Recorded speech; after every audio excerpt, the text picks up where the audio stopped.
howdy everybody, and welcome to episode 1 of season 2 of Dream Makers. I'm your host, Johnny P.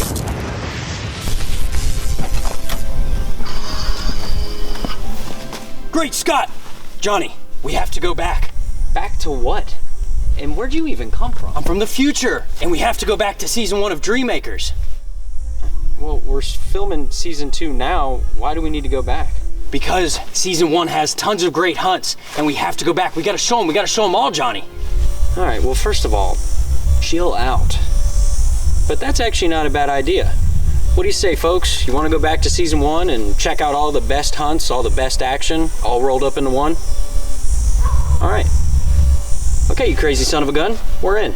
I like it. Now get in the car. Stick with us, folks, because we're about to get this show started.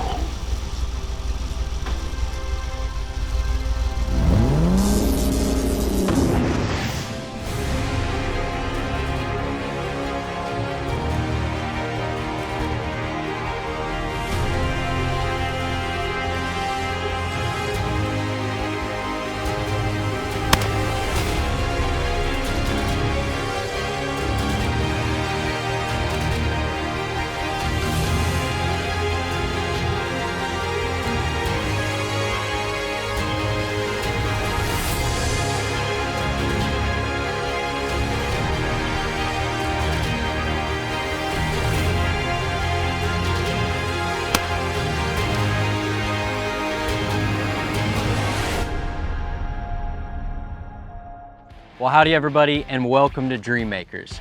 Season 2 of Dream Makers, to be exact. And I gotta come right out of the gate and say that there are 2 reasons why we're able to bring Season 2 of Dream Makers to you. Reason number 1 is the Outdoor Adventure Foundation.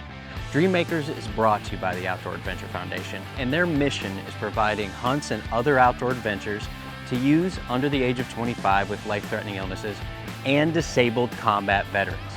Now, reason number 2 is because of you, the viewer. The truth of the matter is that we can't do what we do without the generosity of others, allowing us to bring these kids out and show them a good time and make all those troubles in their past just go away for a little while and enjoy the outdoors. So right out of the gate, we've got one of the coolest hunts we've done coming at you. And the name of the recipient, his name is Dustin. And Dustin had a brain tumor. It was very hard on him and his family. He's a family man, he's got a wife and a daughter. You know, that was a crushing blow to him to learn that. But that being said, he is in recovery, things are going well, but the one thing he wanted to do was go on an elk hunt. So this hunt came together in a really cool way. We actually teamed up with the Rocky Mountain Youth Project. And the head of the Rocky Mountain Youth Project is a gentleman by the name of Jerry Berry. And he is exactly that. He's a gentleman. He's like one of the best guys. Jerry's outfit is in Colorado, and he's got kind of a special situation there. He's got a lot of crop fields, and he gets depredation tags for these elk to limit the herd just for crop and land management, essentially. What that means is that they can hunt these elk pretty much any time of the year. So this is in early August, which is an odd time to be hunting elk. It's a little bit early. The bulls are still in velvet, but it's gonna be a totally unique hunt and a lot of fun. Let's go ahead and get it started. We're out here at 7,600 feet in elevation where we're hunting these elk. We're high elevation. There's very little cover, but Dustin's determined we're gonna get this hunt going.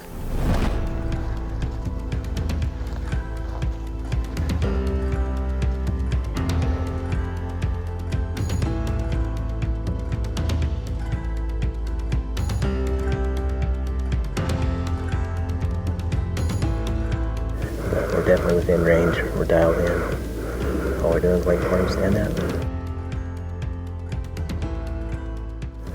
While they're gonna move off running, and he'll get up, and he should get up and stretch.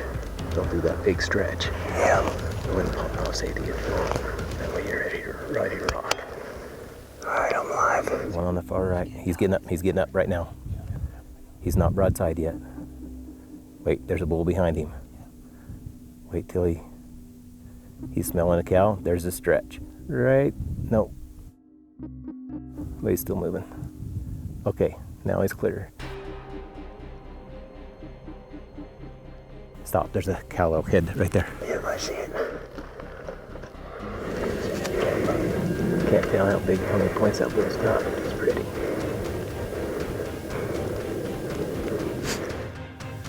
Five elk behind him. Yep. Just put his head down in the brush. He's still on it. Yep. Okay. He's tearing up the bush. Oh, he's tearing it up.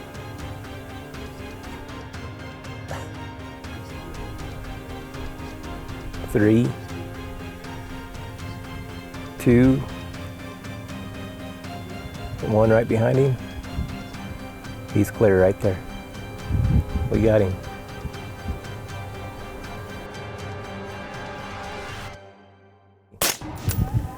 Got him. Good. Hit him again if he turns around. Give him a second. Stop. Whole herd's coming. He just hit the ground. That did it. That did it. Good job. Ooh. That one put him in. That's it. That's it. That's what it took. Yeah. Good job, man. Good job, Dustin. Good job, man. Thank you. That's awesome. You know, I was able to join Dustin on this hunt and be a part of it, and I actually filmed it with him and all that, and it was awesome, all aspects of it. And every single one of us was extremely proud of Dustin. This was his first elk hunt. It was an over 400-yard shot, and he made it happen. Clearly, everybody had a good time, and I very much enjoyed being a part of it. I got to be behind the camera, and I got to meet Dustin. You know, Dustin's an awesome guy, and clearly, you know, his outdoor dreams came true, and it was really awesome to see that. So this trip was definitely a success. You can see it on Dustin's face, and I don't think it could have been any better. So the next hunter on deck, she's a young lady, and her name is Hannah, and Hannah's awesome. Unfortunately, how she got involved with the Outdoor Adventure Foundation, she was diagnosed with cystinuria, which is an issue with your kidneys. And she actually had a kidney removed, which can be tough on anybody, but especially someone her age. So Hannah's one dream was to go on a trophy mule deer hunt. So she got in touch with the Outdoor Adventure Foundation, and they figured out a way to make it happen. And not only did they figure out how to make it happen, but they linked up with some of the best people that you could ever imagine, the Ostendorfs. The Ostendorfs own the Otawahi Ranch in Montana, and they've done a ton of work with the Outdoor Adventure Foundation in the past, taking a bunch of recipients out and putting them on some really good hunts. So Hannah is definitely in good hands. And those hands belong to Kelly Ostendorf. Now, I'll tell you what, as far as guides go, you can't get better than Kelly. All right, he is very knowledgeable, he's very friendly, and he makes our recipients feel extremely confident when they're out in the field. He's a good 4x4. He's got really good tops. So Hannah and Kelly decide to take this buck, but they gotta move quick and they've gotta get as close as they possibly can to set Hannah up for a shot.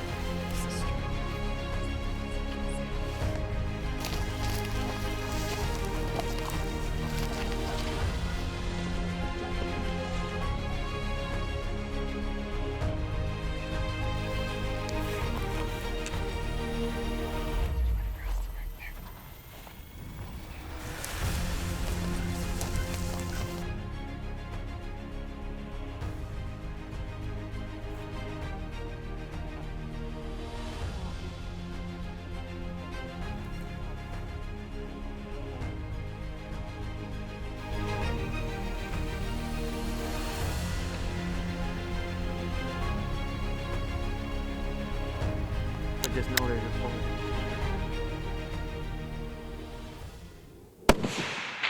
Good shot.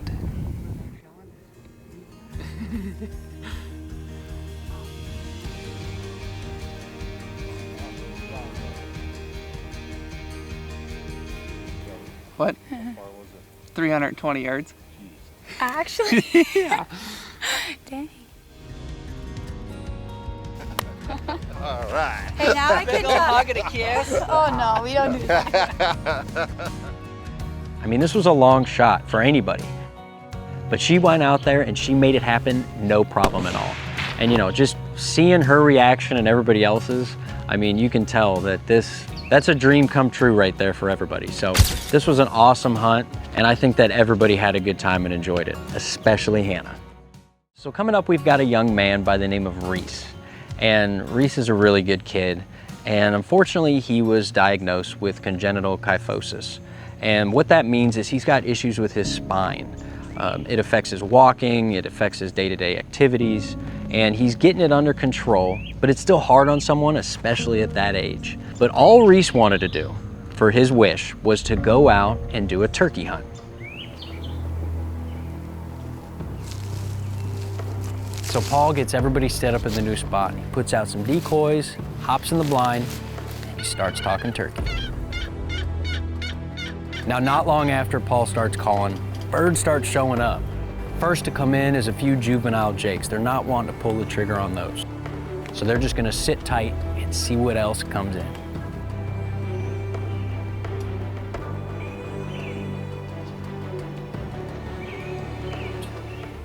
There's 4 or 5 toms coming.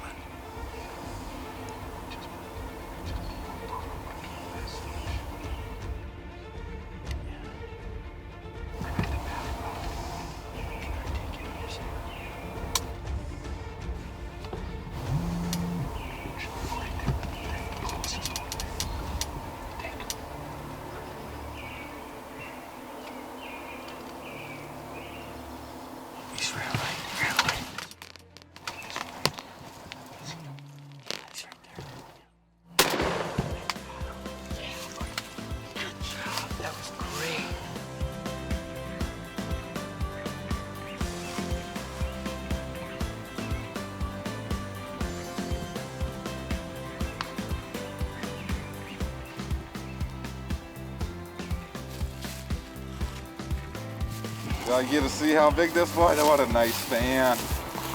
Nice. Oh, there you go. Congratulations. So proud of you, man. Right off the last minute. Yeah, that's perfect. That is awesome. So as you can see, the guys made it happen. They dropped that bird no problem. And it was awesome how not only did 1 tom come in, but 5 came in. You know, that's a rarity. So Reese must have some really good luck to have that happen to him. But either way, you know, looking at Reese, looking at Paul, you can tell that they had an awesome time and that Reese's dream came true. And another cool thing was to see Reese's dad. Reese's dad was on this hunt too, and that's something important to take into consideration is what these hunts mean to the parents. I mean, you know, you look at their faces and they seem to almost enjoy it more than the kids. Just getting to watch their kids get out in the outdoors and have fun.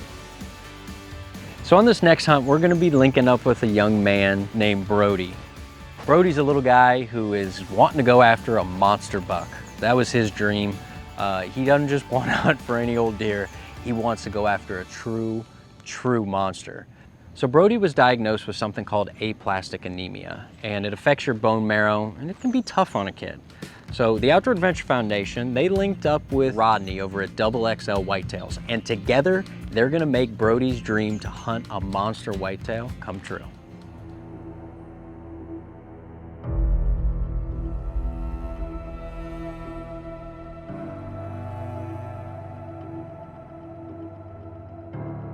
He's got a few really nice bucks in front of him. So what he's got to figure out is which one he wants to pull the trigger on.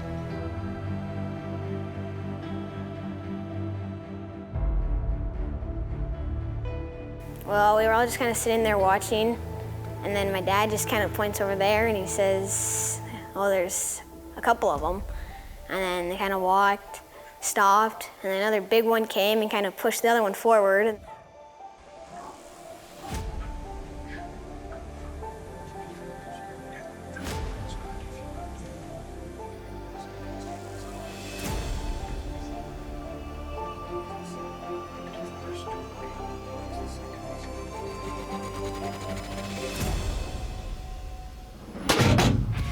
Right in the heart.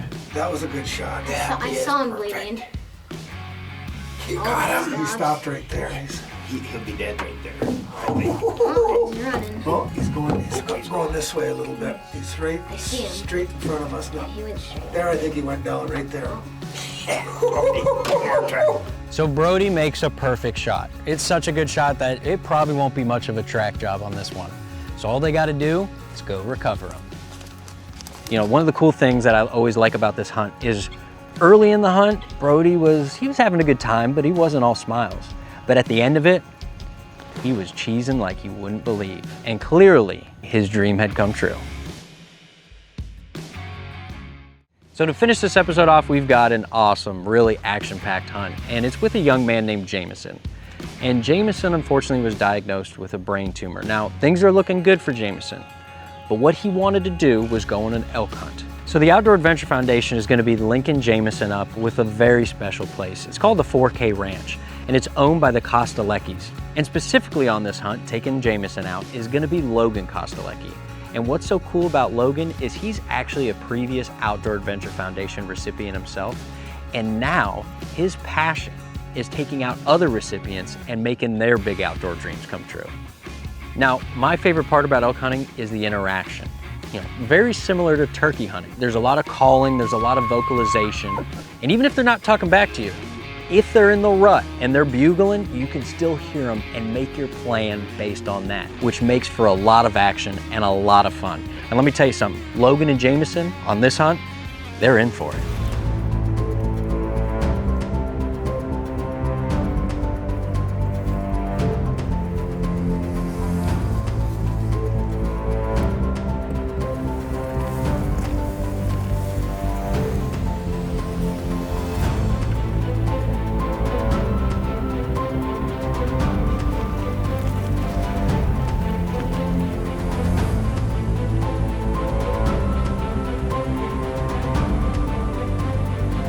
So the guys get down in this draw where Logan thinks the elk are gonna be. And the one thing about hunting animals in the rut is that it's very unpredictable.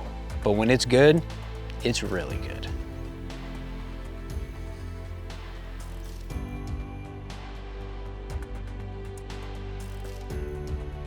So clearly they're in the right area because there are elk everywhere. And there's a lot of cows around. And one thing, when you're hunting elk in the rut, those bulls, they're looking for cows. What you wanna do is you wanna focus on those cows. So the guys stumble into this group of bulls, and it's a smaller bachelor group, but what they're looking for is the herd bull. And what the herd bull is he's the man. He's the mature bull who's working those cows, he's running the herd, and he's typically got a deep guttural bugle. And all of a sudden, that's when they hear it.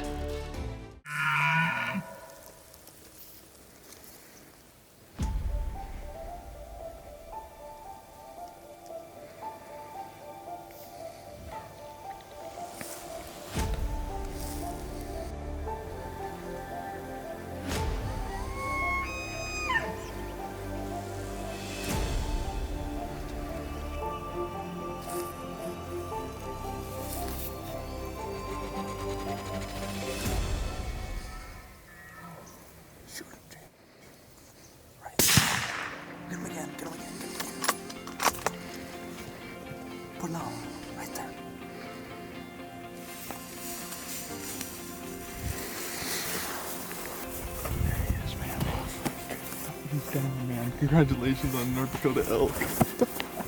That was awesome. Thank you guys a lot. Sweet. And as soon as I saw him, I notified him and let him know and took a shot. We made it happen. Made it happen. You know, it's so nice when you feel the appreciation from these recipients and how much you can tell that it has just made their day. It's been a huge adventure in their life. And that is exactly the case with Jameson, because he could not stop thanking Logan and everybody at the Outdoor Adventure Foundation. I can't thank you guys enough. Unreal. I buddy. really can't. Congratulations. And it's that appreciation that is why we do what we do here. You know, the Outdoor Adventure Foundation, their sole mission is providing these dreams to those that need them the most. And we're able to do a very good job of that because of those that contribute and the generosity of others. And if you're out there and if you've watched this episode and you've liked what you've seen and you want to get involved, please, all you've got to do is head over to our website. There's a bunch of ways to donate. So another really easy way to give is just to shoot us a text. All you've got to do is send a text to give2OAF at 21000, and you'll be enrolled in our spare change system. And I promise you, that you will come out of it feeling like you've made some big outdoor dreams come true. Just watch the show, watch the smiles, watch the fun, and you'll know that you are really contributing to a good cause. Now, I want to thank y'all for watching this episode. We had a ton of action in the show, but let me tell you, season 2 is packed full of some of the best hunts we've ever done, and I know you're going to enjoy them, so be sure to stick around and tune in for future episodes. My name's Johnny Piazza, and we'll see you next time on Dream Makers.